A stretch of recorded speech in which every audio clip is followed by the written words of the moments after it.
The S100 bus, or Altair bus, IEEE 696. I knew dictation would mess up that. Well, this was a computer bus designed in 1974 as part of the Altair 8800. So this bus was the first industry standard expansion bus for the microcomputer industry.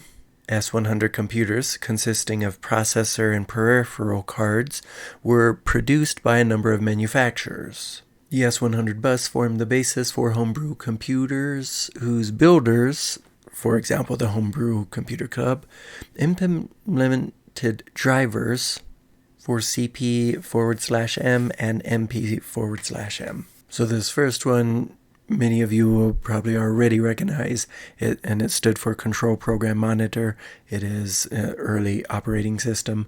The second one I'm not very familiar with, but apparently it's a discontinued multi-user version of the CP/M.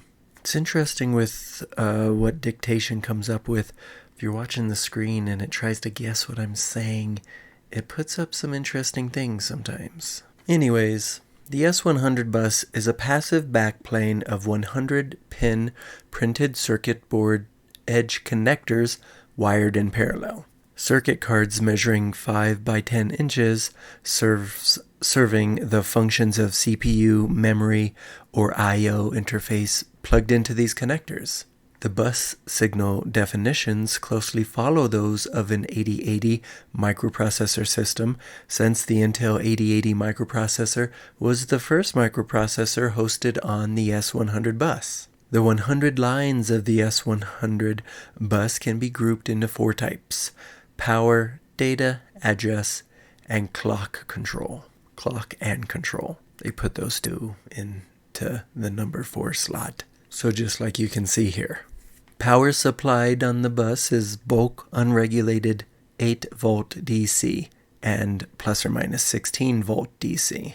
Designed to be regulated on the cards to plus 5 volts. I'm going to skip this section that really gets into the numbers.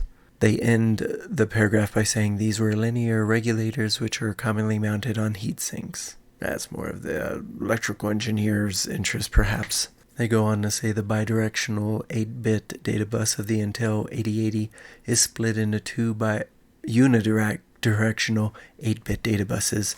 The processor could only use one of these at a time. The SOL-20 used a variation that had only a single 8-bit bus and used the now unused pins as signal grounds to reduce electronic noise. The direction of the bus, in or out, was signaled using the otherwise unused D-bin pin. Try to say that 10 times fast. Well, this became universal in the S100 market as well, making the second bus superfluous. Later, these 2 8-bit buses would be combined to support a 16-bit data width for more advanced processors, using the SOL's system to signal the direction. And just a little bit about the SOL-20 for you guys. This was the first fully assembled microcomputer with a built-in keyboard. So that's the first big difference that jumps out to me between the Altair 8800, that is. So the address bus is 16 bits wide, and the initial implementation and later extended to 24 bits wide. A bus control signal can put these lines in a tri-state condition to allow direct memory access.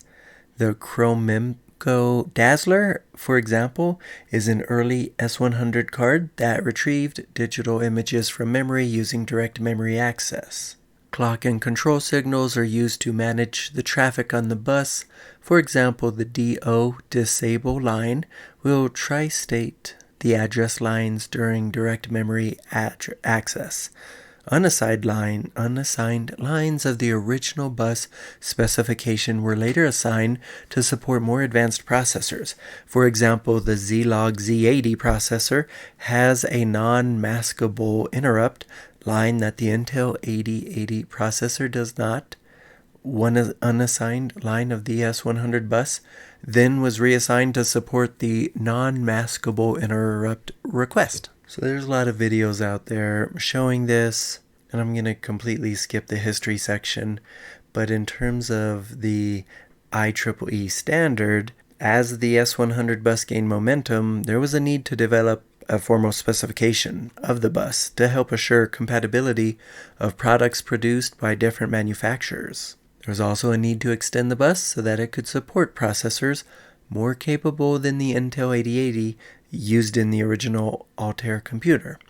In May 1978, George Morrell and Howard Fulmer published a proposed standard for the S100 bus, noting that 150 vendors were already supplying products for the S100 bus.